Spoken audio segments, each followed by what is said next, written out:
All right, welcome to your personalized deep dive Yeah. into the Yoga Sutras, specifically the first chapter, the Samadhi Pada. The Samadhi Pada. Yeah, and you've given us some interesting source material focusing on that. And I have a feeling this is going to be a very eye-opening exploration. It is. It's a great place to start. The Samadhi Pada really lays the groundwork for the entire journey of yoga, and it all begins really with understanding the true nature of the mind. Okay, so Sutra 1.2 defines yoga as the cessation of the fluctuations of the mind. Right. That's a very powerful statement to me, especially in our fast-paced world where we're constantly bombarded with uh, information and distractions.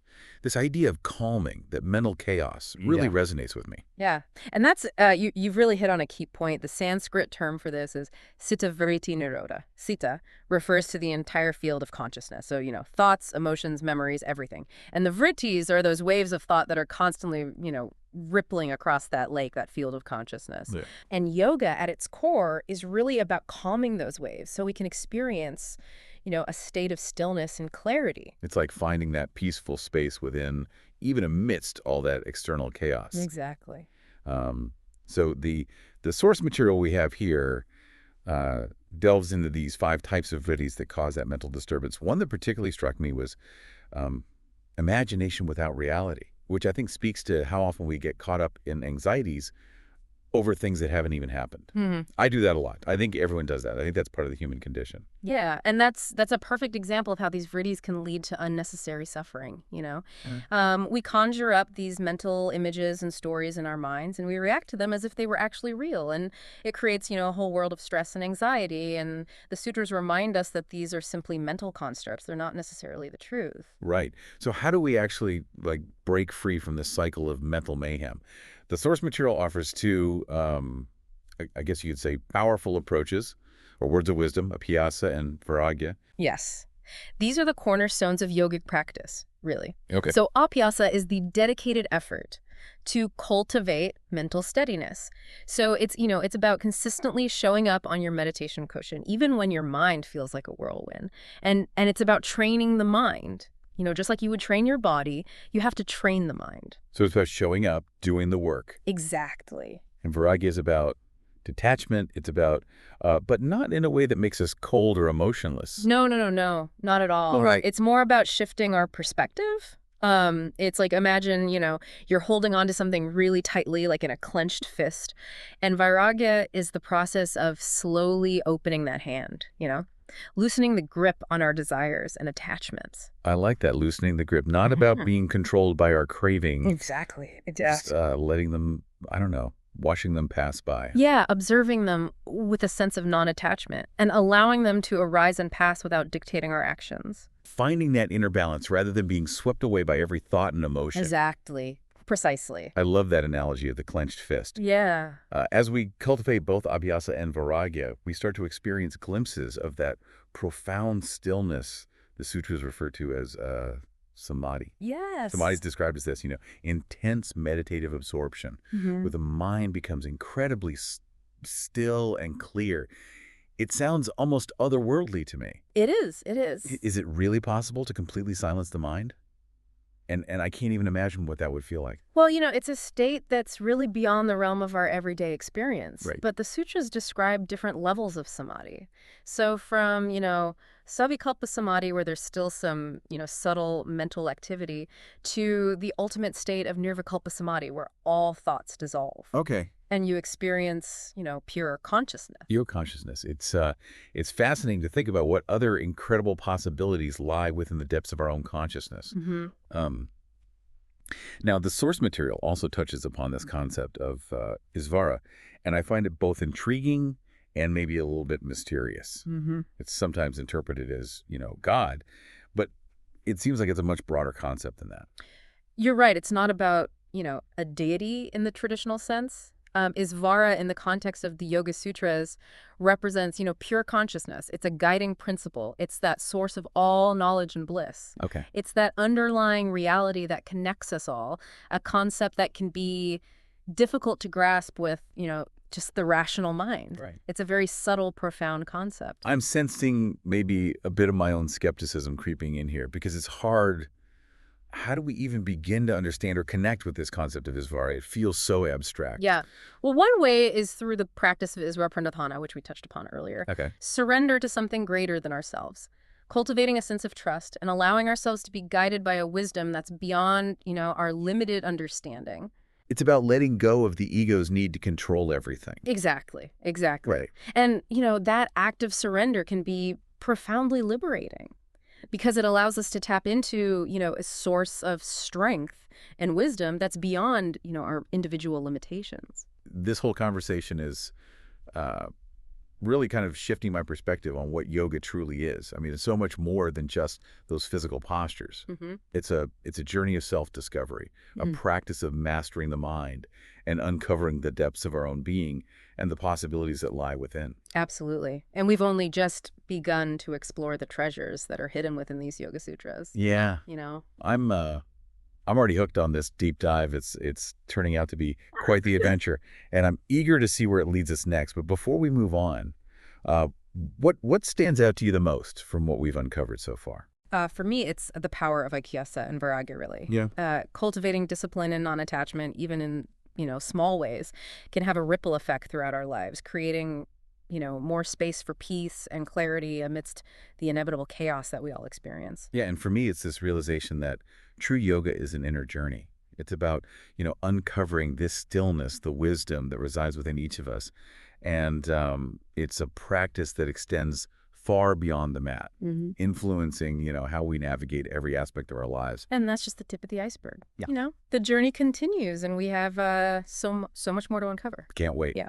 But for now, we'll pause our exploration here. Join us in part 2, where we delve into the practical techniques and tools outlined in the next chapter of the Yoga Sutras, the Samadhi Pada. Until then, keep diving deep. Keep diving deep. Welcome back to our deep dive into the Yoga Sutras. We were talking about that feeling of stillness in the first chapter. Yeah. That profound peace. Well, now we're going to explore how to actually cultivate that stillness through practice. That's right. We are moving into the Samadhi Pada, the second chapter. Yes. Which I'm really excited about. It's all about putting those ancient teachings into action. Absolutely. Sadhana means practice or discipline. Okay. So this chapter is like a practical guide, Yeah. It gives us a roadmap to navigate the inner landscape of our minds. I love that. A roadmap Yeah. to move towards that state of samadhi. Exactly.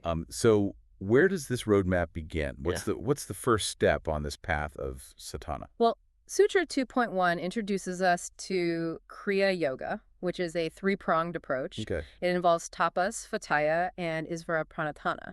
Okay, I'm going to need you to break those down for me. Sure. Those Sanskrit terms can be a bit intimidating. Yeah, they sound very, exotic and maybe a little bit intimidating. Yeah. But they're actually quite simple concepts. Okay. So tapas is often translated as fiery discipline, but it's not about self-punishment or anything like that. Right. It's more about cultivating a sense of willpower, and commitment to our practice. So think of it as that inner fire that keeps us going, even when we face challenges. So when I hit the snooze button instead of getting up for my morning meditation, that's a lack of tapas. You could say that. Tapas is about showing up consistently, even when it's tough, even when we'd rather be doing something else. Got it. All right. I need to work on my tapas. We all do. What about svadhyaya? What does that entail? So svadhyaya is all about self-reflection and study.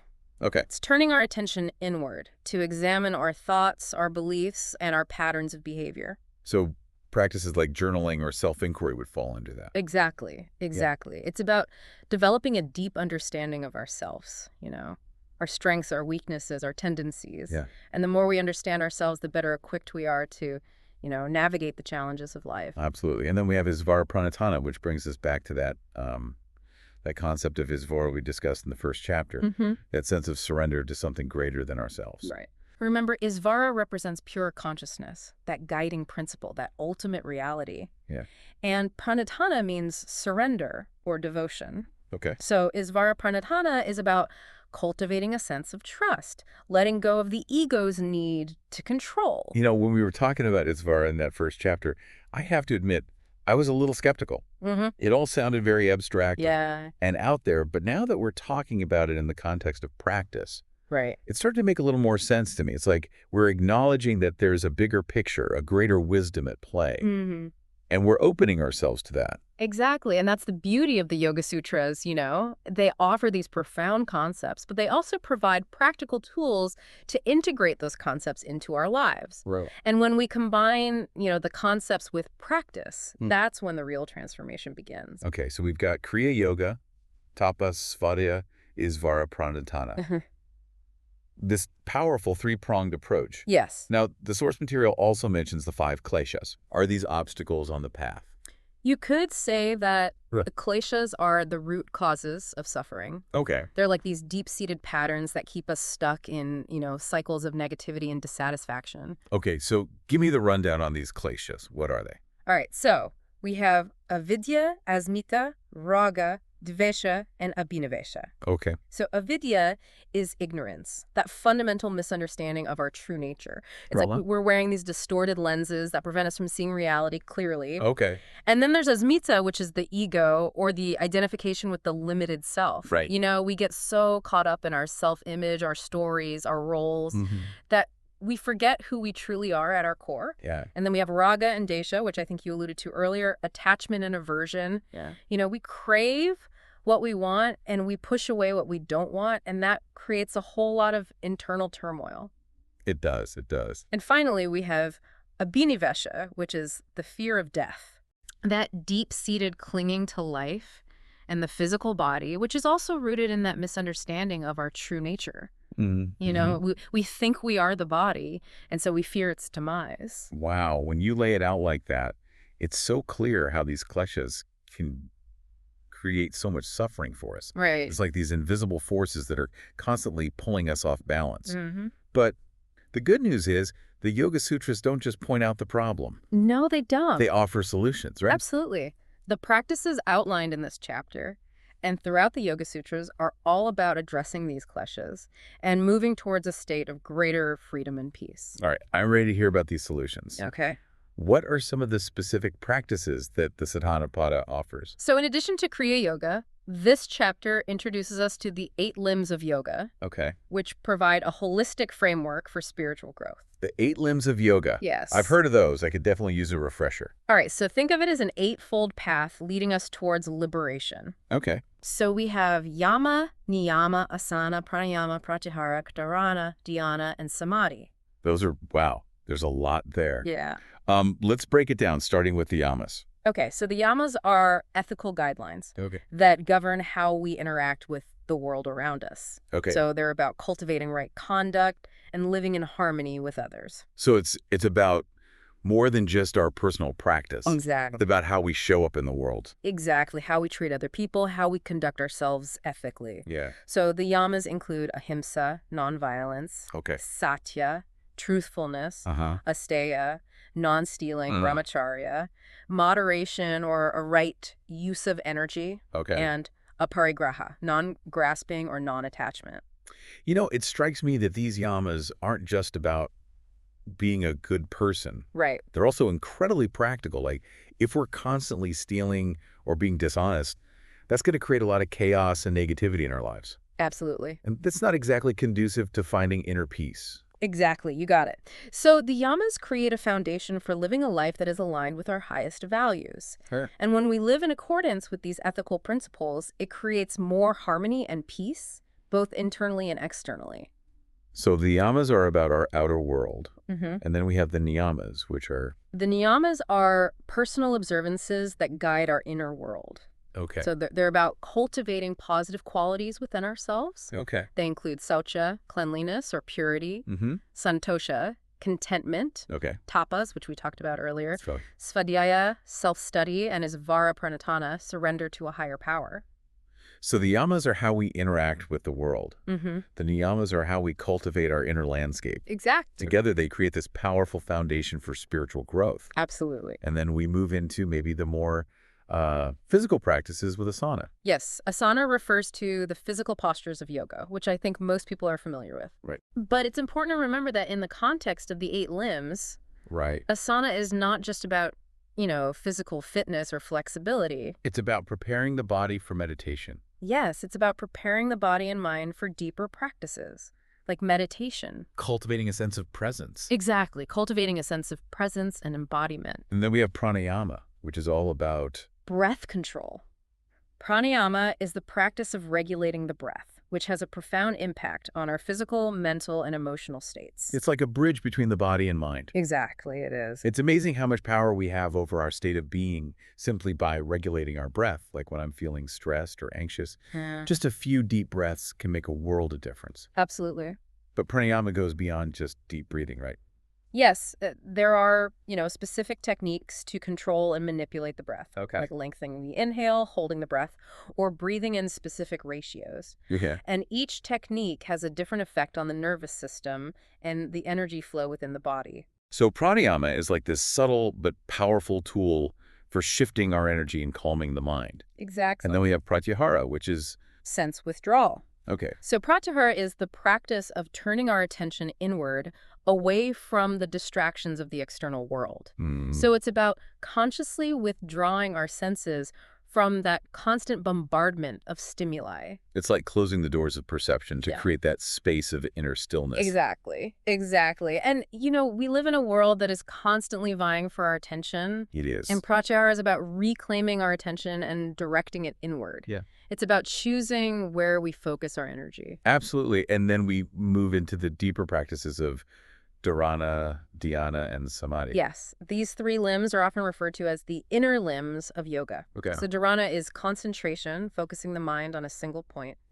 Dhyana is meditation, sustaining that focus for an extended period of time. Okay. And then finally, samadhi is that state of profound absorption or enlightenment. That state of complete mental stillness and unity that we were talking about in the first chapter. So it's like a progression.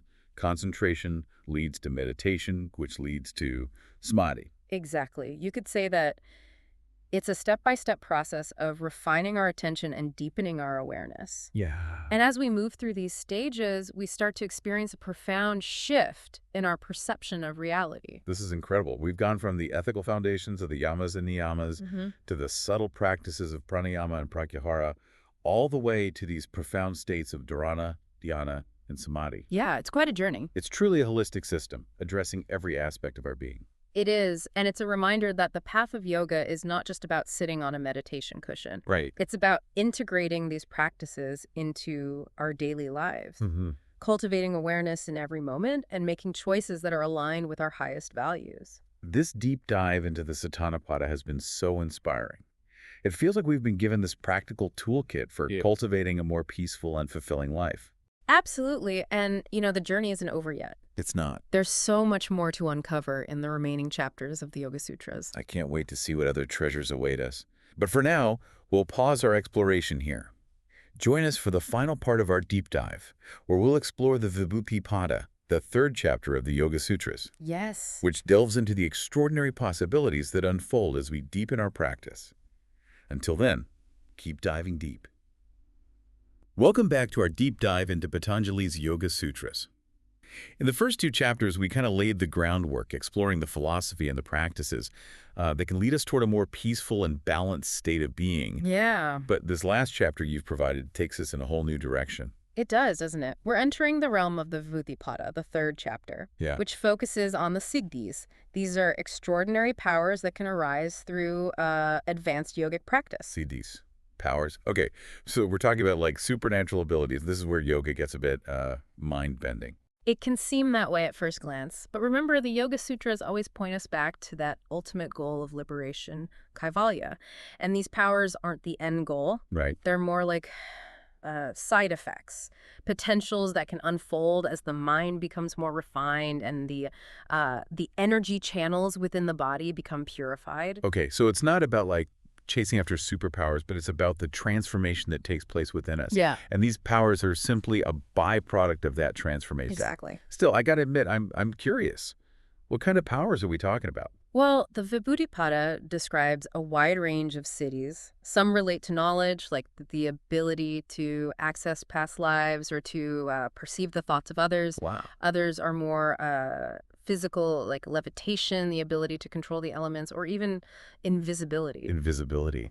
That's a power I could see coming in handy sometimes. But seriously, how are these powers even possible? Well, the Yoga Sutras explain these abilities as arising from the mastery of prana, that vital life force that flows through all beings. As we deepen our practice, we refine our awareness of prana, and we learn to direct it with intention. So it's not about magic. It's about harnessing the power of our own energy, our own consciousness. Exactly. It's tapping into a potential that already exists within us. I mean, it's fascinating to think about. But is there any evidence that these powers are real? Have people actually attained these cities? Well, there are countless stories throughout history of, yogis and mystics displaying these extraordinary abilities. Right. But, it's important to approach those accounts with a discerning mind. And it's difficult to verify these claims from, a purely scientific perspective. Right. It's not like we can just go into a lab and measure these things. Exactly. But even if we approach it with a healthy dose of skepticism, the concept of the cities is still incredibly thought-provoking. I agree. Makes you wonder what we're truly capable of. It expands our understanding of the potential of human consciousness. And it reminds us that the journey of yoga is a journey of self-discovery. Yeah. As we delve deeper into our practice, we may uncover aspects of ourselves that we never even imagined. It's true. It's true. This is all so incredible to consider. So before we wrap up this deep dive, let's touch on that final chapter of the Yoga Sutras, the Kaivalya Pada. What insights does this chapter offer? Well, the Kaivalya Pada brings us full circle back to that ultimate goal of yoga, liberation. Okay.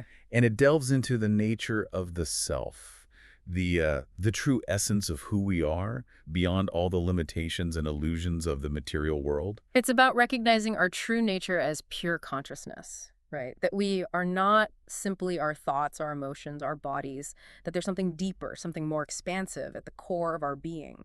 Beautifully put. The Kaivalya Pada describes a state of profound freedom and clarity, where the mind is no longer bound by those constant fluctuations of thought and emotion. It's a state of complete liberation from suffering. And the sutras suggest that this state of liberation is attainable, not just for a select few, but for anyone who's willing to embark on this journey of self-discovery. Absolutely. That's the most empowering message of the Yoga Sutras. They offer a path to enlightenment that is accessible to all.